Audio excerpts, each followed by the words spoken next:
hermanos míos, es Santiago que escribe, hermanos míos, vamos, tened por sumo gozo cuando se encuentren en diversas pruebas. Este Santiago que dice que tengas por, no gozo, no dice gozo, no, ya que diga gozo, la prueba de gozo, ya sería una audacia, pero Santiago, que es un hombre de los claroscuros, nos dice a los caminantes al cielo, tengan por sumo gozo cuando se hallen no en una prueba, sino en diversas, a la vez, diversas, el frente A, el frente B, el frente C y el frente D, en diversas pruebas. Y la comunidad como conjunto enfrentando una situación A, B, C, D, F, G, H, I, J, K, L, Z, en diversas pruebas. Y ahora va, sabiendo que la prueba de vuestra fe produce paciencia.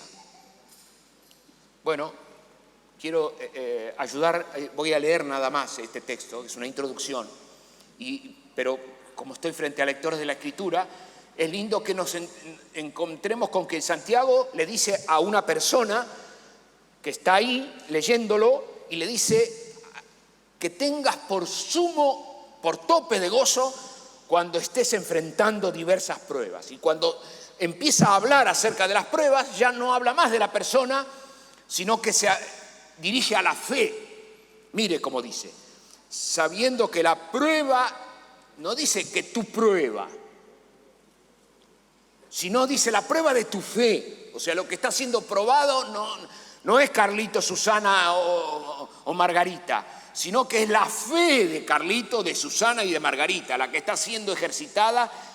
No es, dice, tengan eso por sumo gozo cuando se halle Carlito, Susana y Margarita en diversas pruebas. Y cuando enfoca, a donde enfoca es a la fe. Y dice, lo que está siendo probado es tu confianza en el Señor. Lo que está siendo puesto en tela de juicio es si acaso amás al Señor como decís verbalmente. Lo que está siendo puesto en tela de juicio es si acaso crees en Dios como atestiguás, como hablás. Cuando hablás decís que amás a Dios. Ahora vino la prueba y la prueba llega para probar lo que verbalmente dije o lo que digo. Ahora viene la hora de la prueba. Verso 4, mas tenga la paciencia, dice que la prueba produce paciencia y dice, mas tenga la paciencia su obra completa para que seáis, mire lo que dice acá, esto es Santiago, que seáis, y ahora pone un extremo, para que seáis perfectos, como diciendo completos, para que estén satisfechos. Y dice más, para que seáis perfectos. ¿Y qué más dice? Y cabales. La palabra cabales nosotros entendemos bien que es estar en sus cabales. Es una persona que está en sus cabales, que aunque está siendo zarandeado en una dificultad azarosa de extremis, la persona está en sí misma, está en sus cabales. El hijo pródigo estaba con los chanchos comiendo algarrobas y volviendo en sí, dijo, y volviendo a sus cabales, dijo. Bueno, esto que estoy haciendo es simplemente un aperitivo para aquel que le gusta leer las Escrituras, que dice que sean perfectos y cabales, y termina diciendo, sin que os falte cosa alguna, sin que os falte cosa alguna. Bueno, hermano, yo le dejo el texto, es lo que a mí me llegó esta mañana, yo vengo acá, comparto lo que yo leí eso y digo, ¿quién es Santiago? ¿Quién es Santiago? ¿Quién es este hombre? ¿De dónde salió Santiago? ¿Cómo puede ser que este hombre nos desafíe a todos los caminantes al cielo a decirnos que las pruebas, diversas pruebas que nos llegan, atacan nuestra fe y que nuestra fe en la prueba se fortalece, que en lugar de destrozarnos, la fe produce el efecto inverso que busca la maldición, el mal, que es que sucumbamos. Y en lugar de sucumbir, el pueblo del Señor duplica, mejora, para que seamos perfectos y cabales.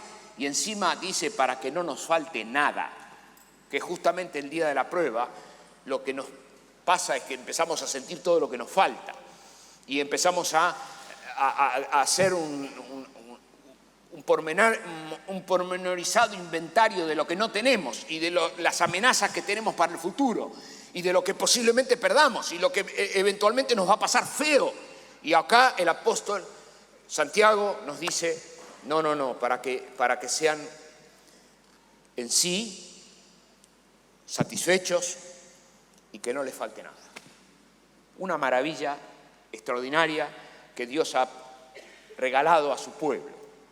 Y la última vez que estuvimos juntos hablamos acerca de la intervención que Dios ha tenido en la historia y nuestro recorrido fue en repasar cómo Dios intervino por su espíritu en el corazón de sus hijos. Y recorrimos en el Antiguo Testamento cómo Dios intervino en el Antiguo Testamento y también hicimos un repaso por qué pasó en Pentecostés, cuando Dios vino por su espíritu a transformar nuestros cuerpos en una morada de Dios por su espíritu. Y cómo Dios transformó nuestra tienda, nuestra habitación en un tabernáculo donde mora Dios. El que me ama, mi palabra guardará, y yo y mi Padre iremos a él, y ahí la palabra es tabernacularizaremos con él. Nos quedaremos, el tabernáculo iba de un lado a otro, iremos con él. Su gloria está. ¿No saben, hermanos, que su cuerpo es templo del Espíritu? No le entreguen su cuerpo a la ramera, le decía el apóstol Pablo a los corintios. No entreguen sus cuerpos como instrumento de injusticia, sino por el contrario, caigan en la cuenta que Dios ha hecho de ustedes una morada donde descansa la autoridad de Dios, donde mora la autoridad divina. Y todo el que ha confesado a Jesucristo necesita enterarse y aprender a convivir con la autoridad que le ha sido dada, le sucedió por gracia. Ya no estamos solos en la vida, sino que Cristo ha hecho de nuestra vida una morada, mora Dios. Y necesitamos repasar estas verdades continuamente porque nuestra mente fluctúa. Nosotros necesitamos adherir, pactar, mantenernos en el pacto, permanecer en mí y mi palabra en ustedes, porque separados de mí no van a poder hacer nada. Permanezcan, quédense en el pacto, quédense en mí, que mi palabra se quede en ustedes. Eso es lo que el Señor Jesús nos ha invitado a hacer y nos llama diariamente, el lunes a la mañana, al mediodía, a la tarde, el martes a la tarde, al mediodía, el miércoles, el jueves, el viernes, a transformar nuestra vida en una gimnasia que se niega a sí misma, que se vuelve al Señor, que se niega a sí misma, que toma su cruz cada día y se afirma en Cristo cada día y le sigue. Mi hermano, la tragedia del pueblo de Dios es tener memoria de haberse encontrado con Jesucristo hace 5 años. La tragedia del pueblo del Señor es hacer memoria de que estuvo en la presencia del Señor la semana pasada. La tragedia del pueblo de Dios es que la persona cuenta acerca de su experiencia con Dios y se refiere a hace 30 años atrás o 20 años atrás. Esa es la tragedia del pueblo de Dios. La tragedia del pueblo de Dios es que teoriza acerca de la presencia del Señor y la guía de Dios, y que Dios me dio y que Dios me dejó de dar, y que Dios está y que Dios esto y que Dios dice en su palabra. Teorizamos. Esa es la tragedia del pueblo de Dios, porque el Señor quiere que dejemos de la teoría y vivamos en el Espíritu diariamente y no le hagamos publicidad al Señor, porque Dios mora efectivamente en nuestros corazones, ha transformado para siempre nuestra casa, nuestra vida. en una morada. Dios quiere que nos habituemos a que normalmente el Señor mora en nuestras vidas, guía a sus hijos momento tras momento, momento tras momento. ¿No es cierto que yo estuve con Dios hace 10 años? Sí, pero nadie puede vivir de la historia, porque la historia ya pasó. Nosotros necesitamos vivir en la presencia del Señor, permaneciendo en el Señor, momento tras momento, y abandonar todo lo demás con tal de conocer a Cristo y el poder de su resurrección y estar junto a Él, aún en sus padecimientos. Bueno, pero yo quería invitarte a repasar quién es Santiago. ¿Quién es Santiago? Santiago es uno de los hermanos del Señor Jesús. Está mencionado, no lo tenemos tan individualizado porque en los evangelios cuando nos dan su nombre, lo tratan distinto, lo tratan con otro nombre. Si vos querés buscar en Mateo, está la primera mención de Santiago. Santiago es uno de los hermanos, hijo de María, medio hermano del Señor Jesús. En Mateo 13, 55 dice: ¿no es este el hijo del carpintero, de José? ¿No se llama su madre María y sus hermanos Jacobo, que es Santiago, ese es Santiago, José, Simón y Judas? Judas es el otro escritor de la carta de Judas, es otro medio hermano del Señor Jesús. ¿No están todas sus hermanas con nosotros? ¿De dónde pues tiene todas estas cosas? Acá está Santiago. La idea que circula es que María no tuvo otros hijos más que el Señor Jesús. Sin embargo, la Escritura se ocupa en el Evangelio, no solamente en esta cita, sino en otro. Marcos también cita los nombres por nombre a los otros 4 hermanos que María, José y María fueron una familia normal, y las familias judías eran familias numerosas, 4 varones y las hermanas. Así que esa es la cita bíblica. Así que por lo menos había 4 otros hermanos y 2 hermanas, como mínimo.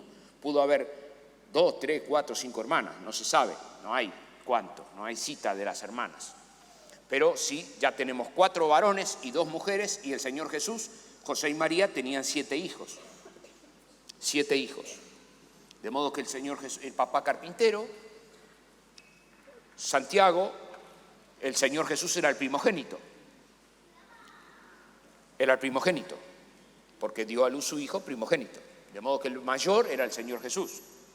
Y luego del matrimonio, el primero del matrimonio era Santiago, era el hijo mayor del matrimonio. Todos los hermanos tenían en la casa a otro, que tenían como hermano, porque los chicos no sabían la historia. Los chicos nacieron con otro hermanito, y los hermanos no tenían por qué saber que se trata de un medio hermano. Pero hay que estar en el desayuno de esa familia, porque la familia estaban tomando desayuno y resulta que había un hermano que no peleaba. Las Escrituras dicen que el Señor Jesús fue tentado en todo según nuestra semejanza, sin pecado. De modo que el Señor Jesús nunca mintió y nunca engañó a la mamá y nunca le dijo ufa y nunca le dijo ¿por qué me pedís que que lave los platos? ¿Y por qué me pedís? ¿Y los otros hermanos? Y los otros hermanos de este tipo, o sea, este pone la vara de la medida del comportamiento en la familia. Comparado con él, siempre nos portamos mal. Comparado con él, claro, papá qué padre y qué madre no habrán tenido la tentación de decirle a su hijo, a ver, pórtense como él, sean como él, a ver si no hubo una crisis de comportamiento en la casa, de almohadonazos en la casa. Y el papá y la mamá en el momento del tumulto dicen, mira hijo, mira cómo se porta él, ¿por qué no haces como tu hermano? Usted no sé si te vivió eso en casa, pero quienes tenemos otros hermanos sabemos que se nos compara. Y el papá y la mami nos dicen, ¿por qué no te portás como él? ¿Por qué no? Bueno, la medida que tenían estos hermanos con relación al Señor Jesús era alguien que nunca faltó a su deber, que nunca tuvo un mal pensamiento, que los hermanos en la pieza cuando estaban juntos jugando no podían sacarle una mala palabra, ni sacarle una idea torcida, ni un cinismo, ni algo sarcástico. No. No había doble intención en su hablar, y los hermanos, Santiago lo tenía su hermano varón mayor, que iban a jugar a donde fueran a jugar y se iba a comportar correctamente, que no se iba a pelear con otros amigos, que no iba a tener problemas de compañerismo con otros, generoso. Es muy difícil tener un hermano así. Es muy difícil tener un hermano así. La envidia, sin duda que la envidia comenzó a hacer su trabajo en los hermanos del Señor Jesús. Y los celos, evidentemente, hicieron su trabajo diciendo: este tipo me tiene harto. Siempre bien, siempre pulcro, siempre. Y es inocultable que entre los hermanos del Señor Jesús, Santiago y el Señor Jesús, como para que durante todo el tiempo que el Señor Jesús estuvo en la casa, bueno, pasó el día de la caravana que iban a Jerusalén, volviendo a Jerusalén, y el Señor Jesús ya era grandecito, y José y María daban por hecho que el Señor se estaba comportando como siempre, un hijo que nunca dio problemas. Por supuesto, la caravana sale de Jerusalén y los papás están dando por supuesto que el Señor Jesús está en la caravana, y van, y cuando van a caminar, tardaron 4 días en encontrarlo. De súbito se dieron cuenta de que el Señor se había quedado en Jerusalén, que estaba discutiendo con los doctores de la ley, que José y María lo buscaron, lo encontraron, y el reproche que aparece en las Escrituras, porque fue el único que hubo, es decir: pero ¿cómo, hijo? ¿Por qué nos haces esto? Y el Señor Jesús le contesta a su mamá: ¿no sabes que en los negocios de mi padre me conviene estar? Un chico de 12 años que ya sabe que él tiene un destino distinto. En los negocios de mi padre me conviene estar. Estamos frente a una personalidad distinta, totalmente distinta. Desde los 12 años hasta sus 30, 18 años más, el Señor Jesús vivió con sus hermanos, con sus hermanas, con José y María, seguramente trabajando de carpintero, aprendiendo el oficio de su padre, como era normal en el pueblo de Israel, con Santiago como cooperador, pero bueno, hay de todo tipo de leyendas a propósito del comportamiento del Señor Jesús en la carpintería, y cómo que el Señor hacía milagros que no están registrados en la Escritura mientras la casa, y que, bueno, hay mucha historia, leyenda alrededor de eso, aunque la palabra del Señor nos cuenta que el Señor Jesús hizo su primer milagro en la boda de Caná de Galilea, tirando por el suelo toda la leyenda. Bueno, me acuerdo de una que cuenta que los hermanos tomaron mal la medida de la madera y llegaron a un lugar y faltaba un pedazo de madera, y que el Señor Jesús estiró la madera, y la puso y se estiró. O sea, esa es una de las leyendas que hay. Pero todo eso ayuda a darnos cuenta de la diferencia que había entre el Señor Jesús y sus hermanos y lo que fue pasando en el corazón de ellos, de modo que cuando el Señor Jesús salió a su ministerio público no contaba con la alegría de sus hermanos. Los hermanos tenían celos de él, tenían celos de su corrección, como nos pasa en el aula cuando tenemos un compañero. Bueno, yo tenía al lado de mi banco a uno que era un 10. Yo lo tenía al lado porque me aprovechaba de en las pruebas de contabilidad especialmente, y genera celos el que es 10. El abanderado no la pasa tan bien. Y hay muchos pibes que, por no destacarse y recibir el bullying de sus amigos, prefiere jugar un perfil más bajo, no destacarse, porque cuesta estar adelante, cuesta sostener una conducta y una manera. Bueno, esto es lo que pasó en el hogar del Señor Jesús. Santiago nació, creció, fue un hombre grande en ese clima. Y la Escritura dice que los hermanos del Señor Jesús no creían en él.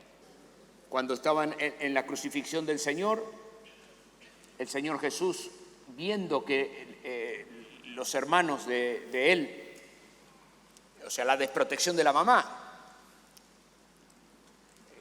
le pide a Juan, ocupate de ella, tomala como madre, y estaba Santiago. Vaya favor que le hace a Santiago el Señor Jesús.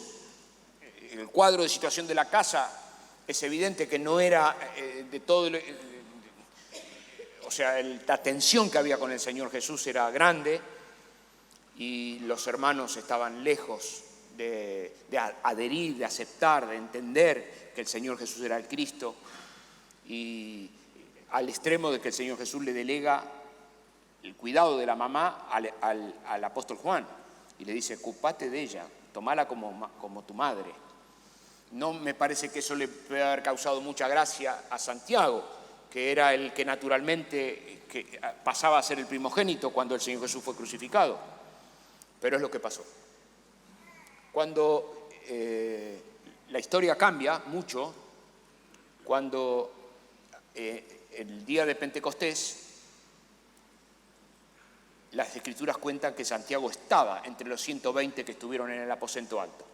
De modo que desde el día de la crucifixión al día de Pentecostés, en el medio, algo pasó con Santiago, como para que en el aposento alto, entre los 120, la Escritura lo cite, y se lo doy para que lo leamos en Hechos de los Apóstoles, Hechos 1:14, y dice, y todos estos perseveraban unánimes en la oración y ruego con las mujeres, y con María, la madre de Jesús, y con sus hermanos. Es evidente que acá algo pasó. Los hermanos del Señor Jesús estaban adentro otra vez. Estaba Santiago, estaba Judas, estaba. Algo pasó. Y por la misericordia de Dios, el apóstol Pablo es el que nos enseña que sí, efectivamente hubo un encuentro entre el Señor Jesús y Santiago en estos 40 días. O sea que el Señor Jesús resucitado tuvo un encuentro personal con Santiago, como lo tuvo con Saulo de Tarso. Un encuentro personal, aparte lo fue a buscar a su hermano y tuvo un encuentro personal, le dio una chance a Santiago de reconciliarse, una chance efectivamente ahí. Y desde ahí en adelante encontramos a una persona completamente transformada, reconciliada con el Señor Jesús, miembro integrada a Pentecostés, con el Espíritu Santo adentro, morando en su corazón, y el texto de la Escritura lo ubica a Santiago como el pastor preeminente de la iglesia en Jerusalén, de la primera iglesia en Jerusalén. El pastor maestro de la iglesia en Jerusalén fue Santiago. Los apóstoles viajaban, se iban al primer viaje misionero, al segundo viaje misionero, Pedro se iba, volvía, Pablo, y el que estaba en Jerusalén era Santiago. Las Escrituras lo ubican como el moderador del primer congreso que hubo en la iglesia por la discusión que se generó con los judíos, que los judíos insistían con que la salvación se encontraba no solamente por la fe, sino que para ser salvo necesitaba una persona también igualmente ser judaizada, esto quiere decir circuncidados los varones y atendida la ley como se hacía en el Antiguo Testamento, mientras que los apóstoles estaban enseñando, como el Señor Jesús les enseñó, que por gracia somos salvos por medio de la fe, y que es fe solamente, que es gracia solamente, que no hay obras para la salvación, que el hombre recibe la salvación por la fe. Y eso fue un debate que se dio en la primera iglesia, y quien moderó el debate era Santiago. Santiago se transformó, y si usted quiere que leamos eso, le doy el texto, por 1 Corintios 9:5, sabemos que Santiago era casado, y en los Hechos de los Apóstoles, el capítulo 15, está el caso de Entonces algunos que venían de Judea enseñaban a los hermanos, si no os circuncidáis conforme al rito de Moisés, no podéis ser salvos. Como Pablo y Bernabé tuviesen una discusión y contienda no pequeña con ellos, se dispuso que subieran Pablo y Bernabé a Jerusalén con algunos otros a los apóstoles y a los ancianos para tratar la cuestión. Ellos pues subieron, sido encaminados por la iglesia, pasaron por Fenicia y Samaria, contaron la conversión de los gentiles y causaban gran gozo a todos los hermanos. Y llegados a Jerusalén, fueron recibidos por la iglesia y los apóstoles y los ancianos y refirieron todas las cosas que Dios había hecho con ellos. Pero algunos de la secta de los fariseos que habían creído se levantaron diciendo: es necesario circuncidarlos y mandarles que guarden la ley de Moisés. Y se reunieron los apóstoles y los ancianos para conocer el asunto. Y después de mucha discusión, Pedro se levantó y les dijo: varones, hermanos, vosotros sabéis, como ya hace algún tiempo, que Dios escogió que los gentiles oyesen por mi boca la palabra del evangelio y creyesen. Y Dios, que conoce los corazones, les dio testimonio, dándoles el Espíritu Santo, lo mismo que a nosotros. Y ninguna diferencia hizo entre nosotros y ellos, purificando por la fe sus corazones. Ahora pues, ¿por qué tentáis a Dios, poniendo sobre la cerviz de los discípulos un yugo que ni vuestros padres ni nuestros hermanos pudieron llevar? Antes creemos que la iglesia, que por la gracia del Señor Jesús seremos salvos de igual modo que ellos. Entonces toda la multitud cayó y oyeron a Bernabé y a Pablo, que contaban cuán grandes señales y maravillas había hecho Dios por medio de ellos en los gentiles. Y cuando ellos callaron, Santiago respondió diciendo: varones hermanos, oídme. Simón ha contado cómo Dios visitó por primera vez a los gentiles para tomar de ellos pueblo para su nombre. Y con esto concuerdan las palabras de los profetas, como está escrito, y ahí sigue el pastor maestro dando una conclusión en el Congreso. Hubo un debate en la iglesia en Jerusalén por la salvación, y quien moderó el debate, quien cerró el debate, era Santiago, este mismo que hace un año atrás estaba lejos, rebelde, distanciado del Señor Jesús, que nació en la casa de María y José. Y las Escrituras nos ayudan a afirmar que Santiago fue pastor en la iglesia en Jerusalén por no menos que 15, 20 años. Y que durante su pastorado, esta iglesia madre, ocurrieron los viajes misioneros y la extensión del reino y la extensión del evangelio, y todo estaba bajo la supervisión de un pastor. Y es ese pastor el que escribe la carta a Santiago. Y ahora, cuando lo leemos otra vez, entendiendo quién es Santiago, nos encontramos con la profundidad de la mirada de este hermano nuestro que el Señor nos dejó. Él habla acerca de la lengua. Santiago, en el libro, habla acerca de lo perverso de la lengua. Es este pastor experimentado que cuando ya está terminando su gestión de muchos años en medio del pueblo del Señor, del ajetreo del pueblo del Señor, es este que habla acerca de los ricos que tienen las riquezas podridas. Es un pastor, una persona que ha caminado, que tiene su corazón embebido en la gente, en las personas, que ama a las personas, que ha dado su vida para servir a la causa del evangelio en las personas. Y Él es el que nos dice: tengan por sumo gozo cuando se hallen en diversas pruebas, sabiendo que el proceso que yo vi, dice el pastor, que Dios obra por su espíritu en el corazón de los caminantes al cielo, es que la prueba destila hacia la paciencia, y que la paciencia, cuando es trabajada y consumada, destila a un carácter cabal, perfecto, una mejor persona, que hace una mejor versión de vos mismo, que Dios tiene previsto hacer una mejor persona de vos, de lo que vos sos y de lo que yo soy, que el Señor, como alfarero, está empecinado en conformarnos a la imagen del Señor Jesús, que la prueba no nos va a derrotar en ninguna circunstancia, que no hemos de sucumbir, ni la esperanza que tenemos en el corazón derramada no nos va a avergonzar, porque la garantía de que vamos a salir adelante y que hemos de llegar a buen puerto no es nuestra energía, ni nuestra inteligencia, ni tampoco nuestra salud. No. La garantía es que Cristo ha hecho de nuestra vida una morada, que el Señor está vivo en mí, que puedo estar arriba de todo, gozoso en la expansión de mi más linda espiritualidad, o puedo estar viviendo un día de valle, de sombra, de muerte. Nadie nos apartará del amor de Dios.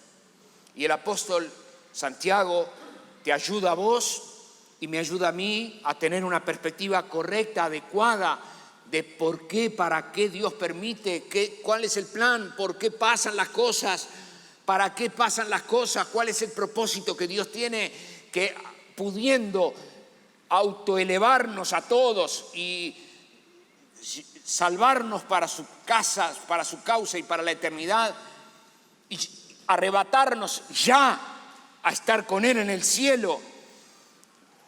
No pasa eso, sino que todo el pueblo del Señor en el día de hoy está viviendo días de tensión en un mundo pagano, en una cultura adversa. El pueblo de Dios vive días malos, días difíciles. Y el que no mira eso es porque está mirando otra cosa, está autoconvenciéndose. Necesitamos mirar con ojos del cielo y entender que todo el que sigue a Cristo va a padecer persecución, que somos bienaventurados cuando hablan toda clase de mal contra nosotros, mintiendo. Y podemos repasar la vida de Santiago y comprender que nosotros a la cultura somos como el Señor Jesús a la vida de Santiago. Voy de vuelta. Vos a tus compañeros de trabajo les sos como el Señor Jesús, como el Señor Jesús a la vida de Santiago. Tu deseo de bien, tu búsqueda de la santidad,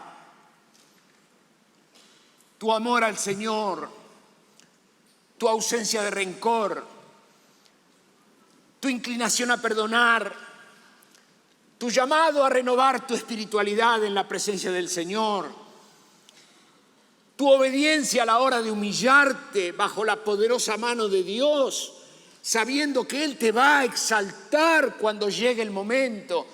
Esa ejercitación cotidiana y continua produce rebelión en el otro, que dice, este está viviendo un día como el que vive y está lleno de esperanza. Y yo vivo el día que vivo y estoy mordiendo arena y lo tengo mañana, tarde y noche ahí al lado en mi escritorio, como Santiago vivió su experiencia con el Señor Jesús, cuando el Señor Jesús tomaba la sopa y estaba siempre bien, siempre contento. ¿Y qué hay? Verdura, trae verdura, mami. Y Santiago decía, ¿cómo? ¿Y qué hay hoy? Y hoy hay pollo, qué rico, mami, gracias, qué rica la comida. Y los hermanos decían, pero este tipo, me lavan los platos, sí. ¿Hicieron la cama? Sí, yo ya tengo ellos. Usted se imagina 4 varones, 5 varones en casa, uno que hace todo siempre buscando bien. Y cuando hay una dificultad, presenta disculpas inmediatamente. Usted sabe lo que es que vivir con alguien que le dicen, pero perdóname, no pude, no tengo fuerza, no puedo, es desolador vivir así. Que sea enaltecido Jesucristo. Y que esta mañana puedas abrevar la santidad que el Señor te da. Y puedas llenar tu corazón de gozo y decir, Señor, me has hecho distinto, porque tu espíritu mora en mí. Y esta primogenitura no se vende, no se vende. Tengo una primogenitura que no la vendo. Los cielos y la tierra pasarán, pero tu palabra no ha de pasar, Señor bueno. Vas a llevar mi vida a un final feliz. He de ver al Rey en su hermosura, he de ver a Cristo, he de estar con el Señor, voy al cielo, voy a la gloria. El mundo me puede terminar acá, he de terminar pobre, rico, con dinero, sin dinero, satisfecho en el Señor. Jesucristo es mi todo en todo, todo el tiempo. Cabales, perfectos. Bendito sea el nombre de Jesús. Él hace nuevas todas las cosas. Y yo estoy seguro que estoy ahora dándote el enganche para que vos continúes alabando al Señor en tu corazón, diciéndole: Señor, te doy gracias porque yo he creído que Jesucristo fue entregado por mi maldad. Él murió por mí y Él fue sepultado y al tercer día resucitó para nunca más volver a morir. Yo creo en Jesús, el Señor, que ha hecho de mi cuerpo una morada de Dios en el Espíritu. Mi vida interior, mi cuerpo a la verdad se va desgastando. Tenemos una casa terrestre no hecha que se va desgastando. Y dice el apóstol Pablo, ayudándonos a pensar, si esta casa terrestre se deshiciere, tenemos de Dios un edificio. Si esta casa terrenal se deshiciere, tenemos de Dios un edificio. Si esta casa terrenal se deshiciere, tenemos de Dios un edificio, no hecho de manos, en el cielo. Que puedas esta mañana levantar los ojos al cielo y decirle al Espíritu de Dios: querido Padre, gracias que me llenás de ti. Que podamos llenar nuestro corazón del Espíritu Santo, darle una autorización explícita. Te convido a que le puedas decir al Señor de una forma clara, inequívoca: Señor, mora en mí, lléname. No se llenen con vino, es la recomendación de la palabra. Elijan voluntariamente que el Espíritu de Dios, la palabra de Cristo, more en abundancia en sus corazones, que puedan vivir en victoria, así como sea tu mente, como sea tu pensamiento, así será tu vida. Los pensamientos que guardes, así será tu vida. La calidad de vida que desarrolles tiene que ver dónde está tu pensamiento. Vengan a mí, dice el Señor, todos los que están trabajados y cargados. Y dice algo más. Yo, eso dice Jesús.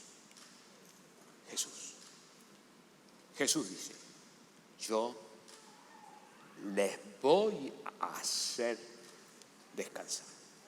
Tomen su yugo sobre ustedes. Manténganse en el pacto. Tomad mi yugo sobre ustedes. Quédense en mí. Manténgase cerca en Cristo. No una experiencia histórica, sino una experiencia momento tras momento. Tomad mi yugo sobre ustedes. Aprendan de mí, que soy manso, humilde de corazón, y van a tener descanso para el alma.